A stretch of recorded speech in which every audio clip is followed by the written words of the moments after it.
The Journey of Ras Kwame, Keeper of Ancient Knowledge. Chapter 1, The Mysterious Invitation. In the heart of Jamaica, where the rhythms of reggae pulsed through the air and the scent of the sea mingled with the sweet fragrance of ganja, there lived a man named Ras Kwame. Known for his dreadlocks, wise words, and deep connection to the earth, Kwame was a man who carried the spirit of Africa within him. Although he had never set foot on the continent, he felt its pull in his soul, as if his ancestors whispered to him across the oceans. One evening, as the sun dipped below the horizon, Kwame sat by the fire, deep in meditation. His thoughts were interrupted by a strange sensation, a vibration in the air that seemed to come from nowhere. He opened his eyes to find a figure standing before him, a man clad in flowing robes, his skin dark as night, with eyes that seemed to hold the wisdom of ages. Ras Kwame, the man spoke, his voice deep and resonant. I have come to bring you home. Kwame was not a man easily startled, but there was something about this man that made him feel both at peace and deeply unsettled. Home? Kwame questioned, his voice calm yet curious. You mean Africa, my brother? The man smiled, a knowing look in his eyes. Africa, yes, but not just the land of our ancestors. I speak of a deeper home, a place where the knowledge of the universe resides, a place where only the chosen are allowed to enter. Intrigued, Kwame leaned forward. And who are you to be offering me such a journey? I am Bekori, the man replied, one of the keepers of the old ways, the knowledge that predates time. You have been chosen, Ras Kwame, to receive this wisdom, to join us in the sacred order of the ancestral guardians. But first, you must come with me to the motherland, to Africa. Without hesitation, Kwame nodded, feeling the truth of Bekori's words deep in his bones. The journey ahead was unknown, but he knew it was one he had been destined to take. Chapter 2, The Arrival. After days of travel, Kwame found himself in the heart of Africa, in a place that seemed untouched by time. The air was thick with the scent of the earth, the sounds of the wild, and a deep, spiritual energy that he could feel vibrating through the soles of his feet.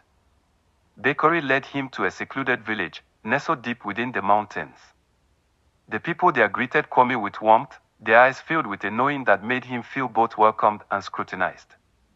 The village elder, a woman named Adana, approached him. Her hair was gray, her skin wrinkled with age, but her eyes were sharp, piercing, as if they could see into the depths of his soul. You are the one Bekori has spoken of, she said, her voice as soft as the wind through the trees. You have been called to learn the secrets of our people, the knowledge that has been guarded for centuries. Kwame nodded, feeling the weight of her words. I am ready, elder. But before I am initiated, I need to understand who are the chosen ones. And what is the source of this knowledge? Adana motioned for Kwame to sit by the fire, where she began to weave a tale, her voice low and rhythmic. Chapter 3, The Origins of the Knowledge. Long ago, Adana began, before the first humans walked the earth, beings from beyond the stars descended upon this land. They came from a distant planet, a world bathed in light, a place where the inhabitants had unlocked the secrets of the universe. These beings, the ones you might call extraterrestrials, looked much like the white men you know today, but they were different, more advanced, more attuned to the cosmic energies that bind all things. Kwame listened intently, his mind racing with questions. They came with gifts, Adana continued, tools that could heal, that could harness the power of the elements, and knowledge that could elevate the mind to new heights. They shared these gifts with the early humans, teaching them how to cultivate the earth, how to heal the body, and how to commune with the spirits of the land. But why? Kwame asked, his curiosity getting the better of him. Why did they come here? What did they want? Adana's eyes darkened, her voice lowering to a near whisper. They came because they saw in us the potential to evolve, to become like them, guardians of the universe. But not all of them were benevolent. Some sought to control, to manipulate, to use this planet and its people for their own ends. A great war ensued, not of weapons, but of minds, of spirits. The ones who sought to protect us won, but at a great cost. They left, but not before entrusting the knowledge to a select few, the ones we now call the chosen. Kwame was silent for a moment, absorbing the magnitude of what he had just heard. And this knowledge, he finally spoke, What does it entail? What is its purpose? The knowledge, Adana said, is the key to everything, to healing, to understanding the cosmos, to harnessing the power within and around us. But it is not for the faint of heart. To receive it, you must undergo the initiation, where your spirit will be tested, your mind expanded beyond the limits of human comprehension. Kwame felt a chill run down his spine. And what if I fail? Adana smiled softly. Those who are truly called never fail, Ras Kwame. They either emerge reborn. Chapter 4, The Initiation.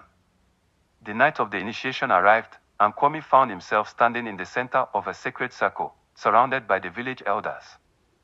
The air was thick with anticipation, the only sounds being the crackling of the fire and the distant calls of the night creatures. Bakery stepped forward, holding a small, intricately carved wooden box. He opened it to reveal a shimmering crystal, glowing with an otherworldly light. This, Bakery said, is a fragment of the star stone, a gift from the beings who first brought the knowledge to our people. It is both a tool and a test. You must focus your mind, connect with its energy, and allow it to unlock the secrets within you. Kwame took a deep breath and reached out to touch the crystal. The moment his fingers made contact, he felt a surge of energy course through his body, as if he had been plugged into the very core of the earth. His mind exploded with visions of galaxies spinning in the void, of ancient beings crafting worlds, of the first humans receiving the knowledge from the sky people. But along with the visions came a voice, deep and resonant, speaking directly to his soul. It was the voice of the star stone, guiding him, teaching him, revealing to him the secrets of the universe. Hours passed, or perhaps it was mere moments. Time seemed to lose all meaning. When Kwame finally opened his eyes, he felt different, changed. The world around him seemed sharper, more alive, as if he could see the very energy that connected all things. Bakery and Adana watched him closely, their expressions unreadable. You have been reborn, Ras Kwame, Adana finally said, her voice filled with pride. You are now one of us, a keeper of the old ways, a guardian of the knowledge. Kwame nodded, feeling the weight of his new role settle upon his shoulders. I understand now, he said softly. The knowledge is not just about power, it is about responsibility, about protecting this world and its people. Bakery smiled, placing a hand on Kwame's shoulder. You have learned well, my brother. But remember, the journey has only just begun. There is much more to discover, and the path ahead will not be easy. But with the knowledge you now possess, you will be able to heal, to guide, and to protect those who cannot protect themselves. Chapter 5, The Return. When Kwame returned to Jamaica, he was no longer just a Rasta man with a deep connection to Africa. He was now a guardian, a keeper of ancient knowledge. He used his newfound abilities to heal the sick, to teach those willing to learn, and to protect his people from the darkness that lurked in the shadows. But he never forgot the beings from the stars, the ones who had set all of this in motion. He knew that their influence was still felt, that their knowledge was still being passed down, hidden in plain sight, waiting for those who were ready to receive it. And so, Ras Kwame lived his life in service to the earth, to his people, and to the knowledge that had been entrusted to him. He knew that one day, the sky people might return, but he was ready.